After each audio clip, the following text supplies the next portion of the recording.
Very good morning students, कैसे हो आप सब। आई होप आप सभी अच्छे होंगे। स्वागत है आपका हिंदी क्लास में। तो आज हम पढ़ेंगे आपकी पाठ्य पुस्तक का चैप्टर नंबर 13 जहां पहिया है।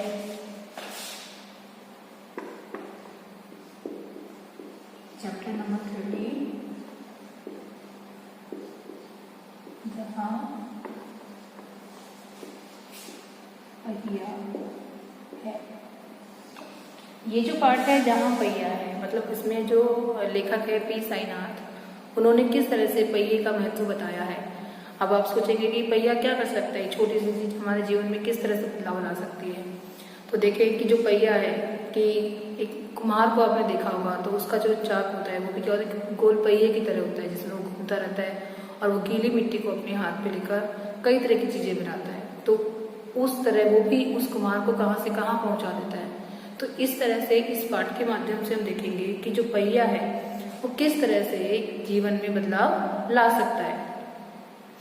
तो जो लेखक है, ये जो पाठ है वो आज इसमें हम नई विधा देखेंगे। रिपोर्ट का जो है, ये जो पाठ है वो रिपोर्ट है।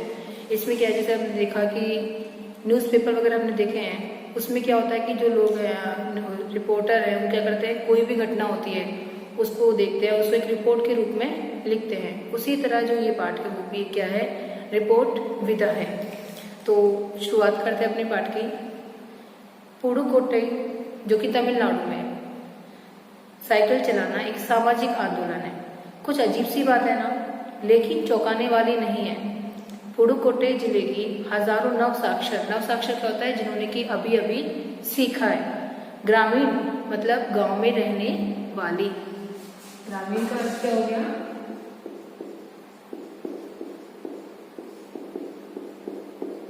गांव में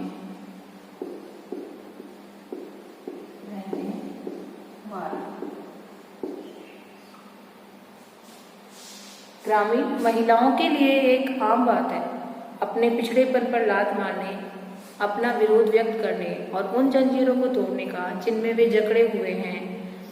कोई ना कोई तरीका लोग निकाल ही लेते हैं। कभी कभी ये तरीके अजीबोगरीब होते हैं। भारत के सर्वाधिक गरीब जिलों में से एक है पुडुकोट्टई। पुडुकोट्टई जो है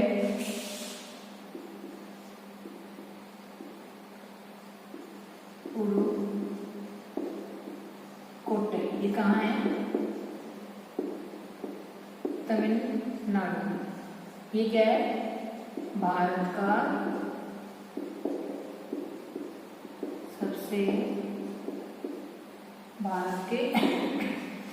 सबसे गरीब जिलों में से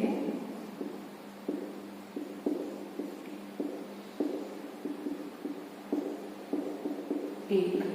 ठीक है, पुडुकोट्टई जो है वो कहाँ है, तमिलनाडु में है और ये भारत के सबसे गरीब जिलों में से एक है।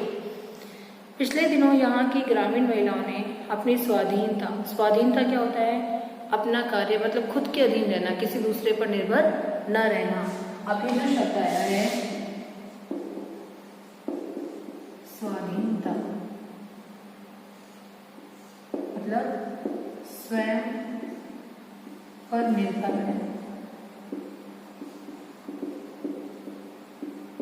अब इसमें देखो, स्व क्या है, उपसर्ग है, अधीन मूल शब्द है और ता क्या है, प्रत्यय है।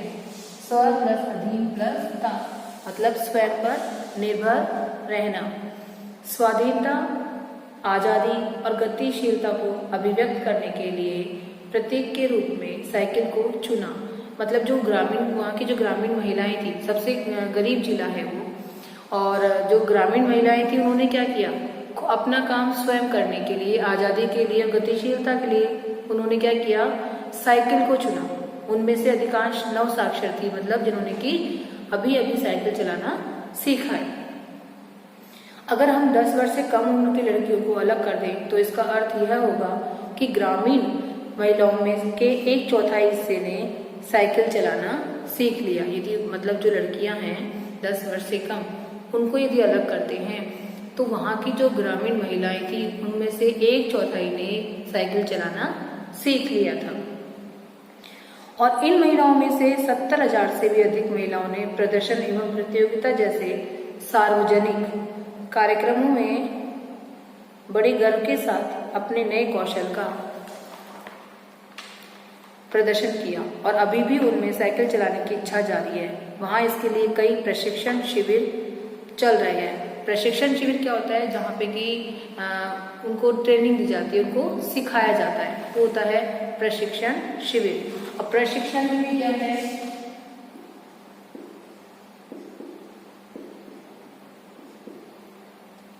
प्रय उपसर्ग है और शिक्षण मूल शब्द। समझ में आया? ग्रामीण पुडुकोट्टई के मुख्य इलाकों में अत्यंत रूढ़िवादी पृष्ठभूमि से आई युवा मुस्लिम लड़कियां। अब ये जो अत्यंत है, अत्यंत में भी कौन सा है? अति उपसर्ग है और अंत मूल शब्द है। अत्यंत रूढ़िवादी, रूढ़िवादी मतलब जो कि पुरानी मान्यताओं को मानने वाले पृष्ठभूमि से आई युवा मुस्लिम लड़कियां सड़कों से अपनी साइकिलों पर जाती हुई दिखाई देती हैं। जमीला बीबी नाम की एक युवती ने जिसने साइकिल चलाना शुरू किया है, मुझसे कहा यह मेरा अधिकार है। क्या कहा उसने? मतलब जहाँ पे कि रूढ़िवादी लोग रहते हैं, जो कि पुरानी मान्यताओं को मानते हैं कि महिलाओं को घर से बाहर निकालने की इजाजत नहीं है, वो साइकिल चला नहीं सकती। तो उस जिले में भी क्या हुआ कि जो मुस्लिम, जबकि मुस्लिम जो है वहाँ पे तो और भी ज़्यादा बंदिश होती है, तो उसमें एक जमीला बीबी नाम की महिला थी जिन्होंने कहा कि क्या कहा उन्होंने? कि ये मेरा अधिकार है, अब हम कहीं भी जा सकते हैं, अब हमें बस का इंतजार नहीं करना पड़ता। मुझे पता है कि जब मैंने साइकिल चलाना शुरू किया तो लोग फप्तियाँ कसते थे, लेकिन मैंने उस पर कोई ध्यान नहीं दिया। तो कह रहे हैं कि अब हम किसी और पर निर्भर नहीं हैं, हम खुद अपने काम खुद कर सकते हैं, हम कहीं भी आ जा सकते हैं। और जो है हम मतलब अब हमें कई घंटे खड़े रहकर बसों का इंतजार नहीं करना पड़ता, क्योंकि हमने साइकिल चलाना सीख लिया है, हम कहीं भी जा सकते हैं। तो जैसे बोलते हैं कि जैसे अब कई बार होता है, वो कह रहे हैं कि जब हमने साइकिल चलाना शुरू किया था शुरू में, तो जो लोग हैं उन्होंने क्या किया? फप्तियाँ कसना शुरू कर दिया, मतलब उन्हें ताने देने लगे थे। जैसे बोलते हैं ना कि ग्रामीण जैसे क्षेत्र में जैसे कोई भी नया काम करता है तो उसे लोग अलग निगाहों से देखते हैं, उसे कुछ और सुनाते हैं कि वो ये ऐसे करने वाले हैं, देखो ये ऐसे करेंगे। इस तरह से उन महिलाओं पर भी लोगों ने कई फप्तियाँ कसी, लेकिन फिर भी उन महिलाओं ने उन पर ध्यान नहीं दिया और अपना काम सुचारू ढंग से किया, और आज वो अपने स्वाधीन हो गई हैं, किसी और पर अधीन नहीं है। फातिमा एक माध्यमिक स्कूल में पढ़ाती हैं। कहाँ पढ़ाती हैं वो? माध्यमिक स्कूल। माध्यमिक होता है कि क्लास 10 तक जो होता है। और उन्हें साइकिल चलाने का ऐसा चाव लगा है। चाव मतलब शौक। चाव का अर्थ क्या होता है? शौक। चाव लगा है कि हर शाम आधे घंटे के लिए किराए पर साइकिल लेती है। एक नई साइकिल खरीदने की उनकी हैसियत नहीं है। फातिमा ने बताया कि साइकिल चलाने में एक खास तरह की आज़ादी है, हमें किसी तरह निर्भर नहीं रहना पड़ता।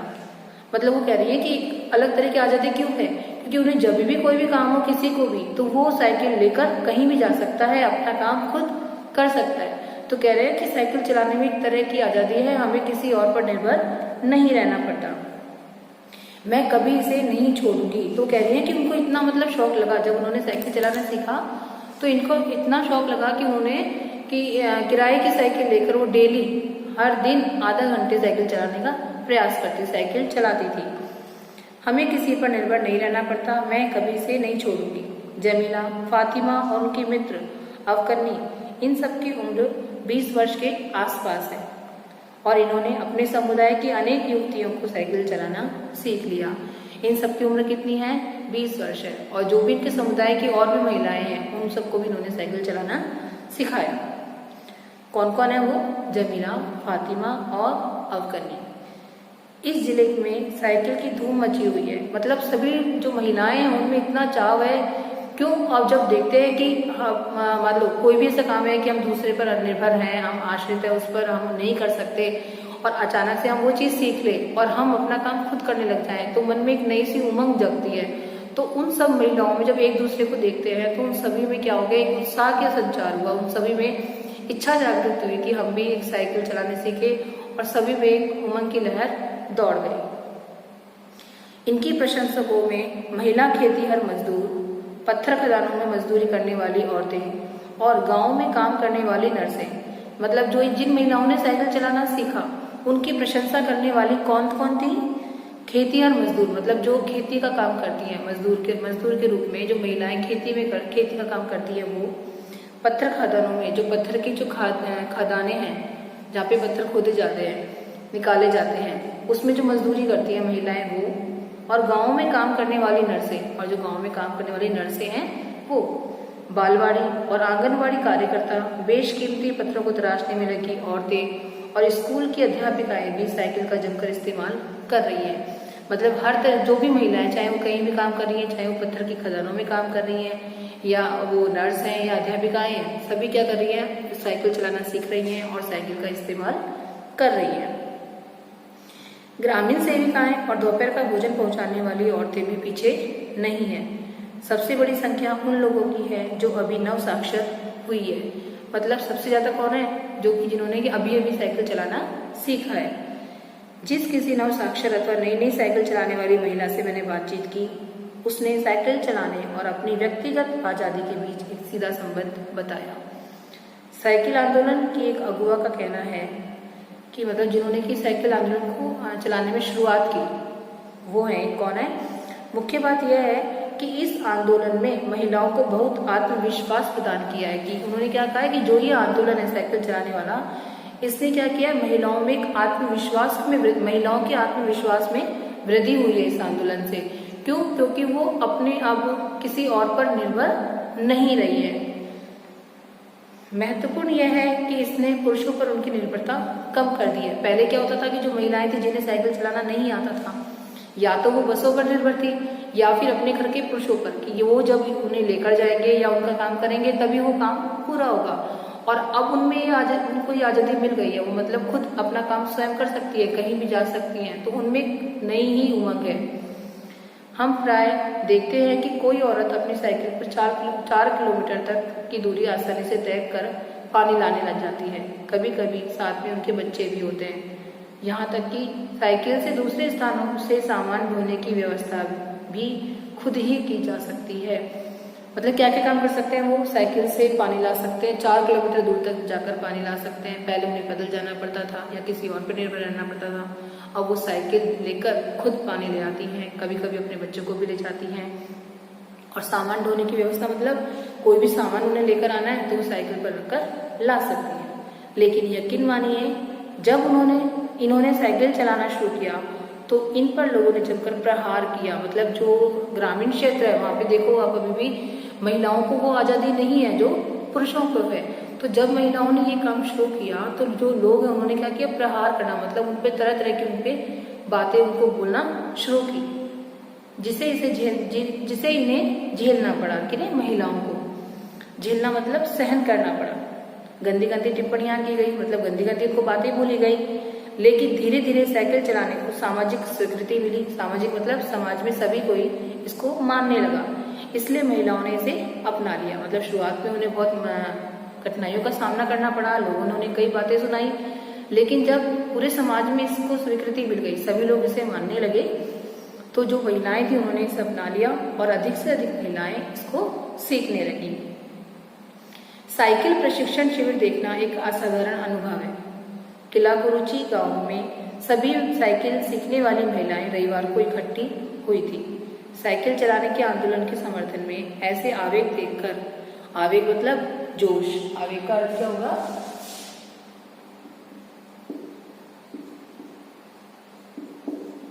जोश, ठीक है। ऐसे आवेग को देखकर कोई भी हैरान हुए बिना नहीं रह सकता।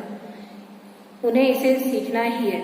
साइकिल ने उन्हें पुरुषों पर थोपे गए दायरे के अंदर रोजमर्रा की घिसी पिटी चर्चा से बाहर निकलने का रास्ता दिखा दिया। मतलब डेली उनका जीवन क्या था? महिलाओं का जीवन एक घर में बंद कर रह गया था कि अब ये बस घर के कामों में ही उन्हें लिप्त रहना है और काम वो नहीं कर सकते। लेकिन जब साइकिल का आंदोलन शुरू हुआ तो उन्होंने उनकी दिनचर्या को ही बदल दिया। अब वो बाहर भी जाने लगी। ये नव साइकिल चालक गाने भी गाती हैं। उन गानों में साइकिल चलाने को प्रोत्साहन दिया गया है। प्रोत्साहन मतलब बढ़ावा देना। प्रोत्साहन का अर्थ क्या हो गया?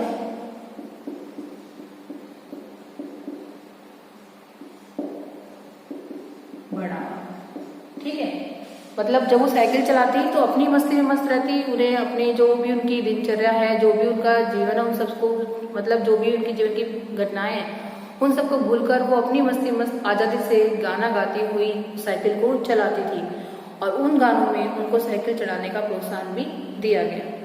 इनमें से एक गाने की पंक्ति का भाव है, ओ बहिना आ सीखे साइकिल घूमे समय के पहिए संग। तो इसमें जो एक पंक्ति का भाव क्या है कि आ बहिना, मतलब और महिलाओं को वो कहना चाह रही हैं कि आ बहिना आ सीखे साइकिल, मतलब अपन सभी साइकिल सीखते हैं घूमे पहिए के समय संग, मतलब जो समय का पहिया है वो क्या बदल रहा है, जो पहले समय था वो समय अब नहीं है, अब समय क्या बदल रहा है, बदलाव अपने हर जिंदगी में, मतलब हर मनुष्य के जीवन में बदलाव होना चाहिए। तो कह रही है कि जो समय का पहिया है उसके अनुसार हमें भी क्या होना चाहिए, बदलना चाहिए, हम भी पहिए के अनुसार ही घूमे, मतलब जो अपना जीवन है रूढ़िवादी जो पारंपरिक जो अपना जीवन है उन सभी को छोड़कर हमें भी समय के साथ आगे बढ़ना चाहिए। जिन्हें साइकिल चलाने का प्रशिक्षण मिल चुका है उनमें से बहुत बड़ी संख्या में साइकिल सीख चुकी महिलाएं अभी नई नई साइकिल सीखने वाली महिलाओं को भरपूर सहयोग देती है। मतलब जिन्होंने साइकिल सीख ली है वो किसका सहयोग कर रही हैं, जो महिलाएं अभी साइकिल सीख रही हैं उनमें यहाँ न केवल सीखने सिखाने की इच्छा दिखाई देती है बल्कि उनके बीच यह उत्साह भी दिखाई देता है कि सभी महिलाओं को साइकिल चलाना सीखना चाहिए। मतलब वो कह रहे हैं कि साइकिल सीखने सिखाने की इच्छा नहीं है, मतलब उनके अंदर ये भी इच्छा है कि सभी महिलाओं को, जितनी भी महिलाएं हैं उन सभी को साइकिल सीखनी आनी चाहिए, चलानी आनी चाहिए। 1992 में अंतर्राष्ट्रीय महिला दिवस के बाद जब यह जिला कभी भी पहले जैसा नहीं हो सकता, अब यह जिला कभी भी पहले जैसा नहीं हो सकता। हैंडल पर झंडियां लगाए, घंटियां बजाते हुए साइकिल पर सवार 1500 महिलाओं ने पुडुकोट्टई में तूफान ला दिया। मतलब कह रहे हैं कि 1992 में जब अंतर्राष्ट्रीय महिला दिवस था उस दिन क्या हुआ कि जो महिलाएं थी उन्होंने कितनी 1500 महिलाओं ने साइकिल चलाई और उसमें आगे झंडियां लगाई, उन्होंने घंटियां बजाते हुए जो एक रैली निकाली, एक आंदोलन किया, वो एक तूफान ला दिया पुडुकोट्टई में कि जो गांव रूढ़िवादी था वहां पे महिलाओं ने अपने आप पर आश्रित रहना सीख लिया। महिलाओं की साइकिल चलाने की इस तैयारी ने यहाँ रहने वालों को हक्का बक्का कर दिया। हक्का बक्का मतलब बचक्का कर दिया। इस सारे मामले पर पुरुषों की क्या राय थी? इसके पक्ष में आर साइकिल्स के मालिक का तो कहना ही था, आर साइकिल्स के मालिक को तो रहना ही था। इस अकेले डीलर के यहाँ लेडीज साइकिल की बिक्री में साल भर के अंदर काफी वृद्धि हुई। मतलब ये जो साइकिल का आंदोलन हुआ इसमें जब पुरुषों की राय मांगी गई तो सबसे पहले किसने राय दी? जो साइकिल डीलर थे। क्यों? उनको तो देनी ही थी, क्योंकि महिलाओं की जो साइकिल थी जब उन्होंने चलाना सीखा तो वो खरीदेंगी। तो इस कारण से क्या हुआ कि उनकी जो साइकिल की बिक्री थी उसमें बहुत ज्यादा वृद्धि हुई। माना जा सकता है कि इस आंकड़े को 2 कारणों से कम करके आंका गया। पहली बात तो यह है कि ढेर सारी महिलाओं ने जो लेडीज साइकिल का इंतजार नहीं कर सकती थी, जेंट्स साइकिल खरीदने लगी। मतलब जब लेडीज साइकिल खत्म हो गई तो कईयों ने तो क्या किया, जेंट्स साइकिल ही खरीद ली। दूसरे, उस डीलर ने बड़ी सतर्कता के साथ यह जानकारी मुझे दी थी कि उसे लगा कि मैं बिक्री कर विभाग का कोई आदमी हूँ। मतलब उसने सारी जानकारी इसलिए दी थी क्योंकि उन्हें लगा कि जो लेखक है वो क्या है, बिक्री कर विभाग के आदमी है। कुदीमी अन्नामलाई की चिलचिलाती धूप में एक अद्भुत दृश्य की तरह पत्थर के खदानों में दौड़ती भागती 22 वर्षीय मनोरमी को लोगों ने साइकिल सिखलाते देखा। उसने मुझे बताया, हमारा इलाका मुख्य शहर से कटा हुआ है, यहाँ जो साइकिल चलाना जानते हैं उनकी गतिशीलता बढ़ जाती है। गतिशीलता मतलब कि वो कहीं भी जा सकती, क्योंकि शहर से अलग है तो शहर भी जा सकती है। साइकिल चलाने के बहुत निश्चित आर्थिक निहितार्थ भी हैं। मतलब साइकिल चलाने के आर्थिक लाभ भी है। कैसे? कि इससे आय में वृद्धि हुई है। यहाँ की कुछ महिलाएं अगल बगल के गांव में कृषि संबंधी अन्य उत्पाद बेच आती हैं।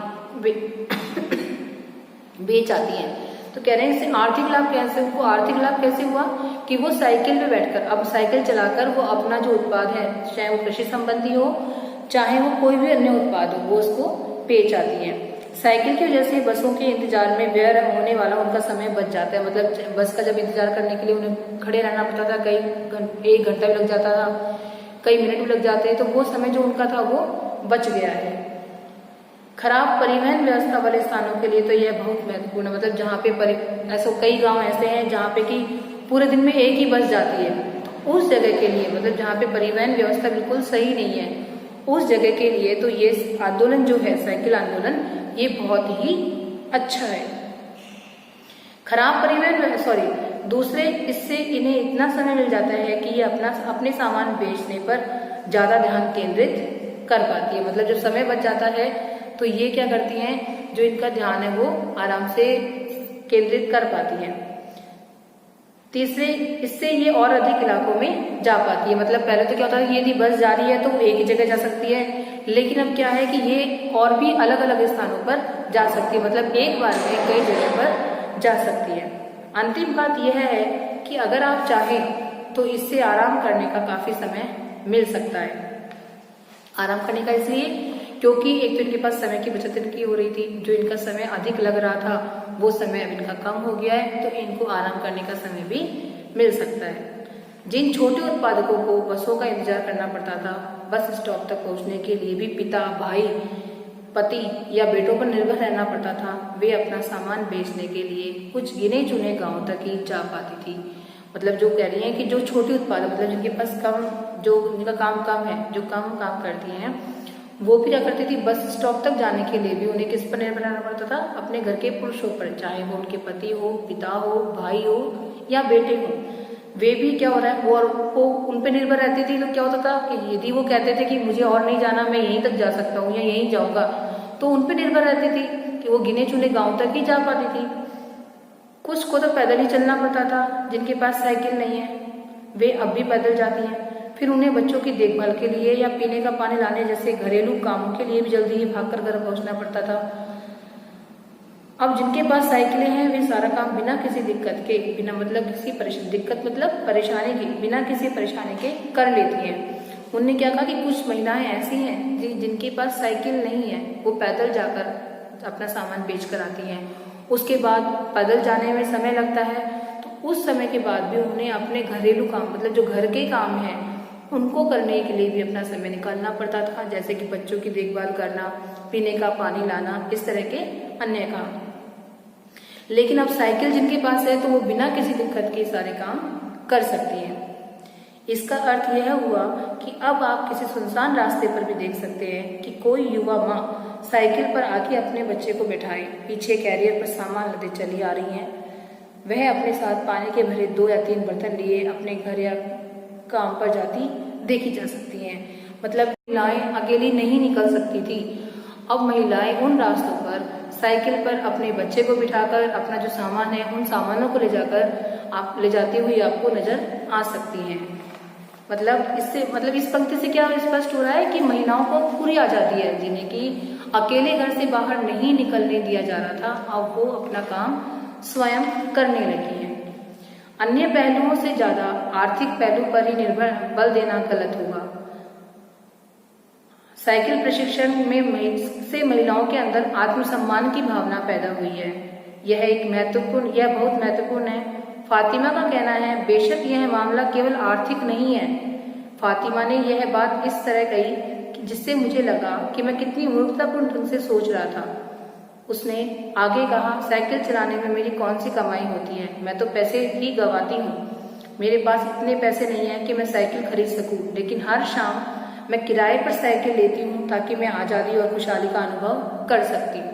वो कह रही है कि मेरे पास इतना पैसा नहीं है कि मैं साइकिल खरीद लूँ, फिर भी वो क्या कर रही है, पैसे खराब ही कर रही है।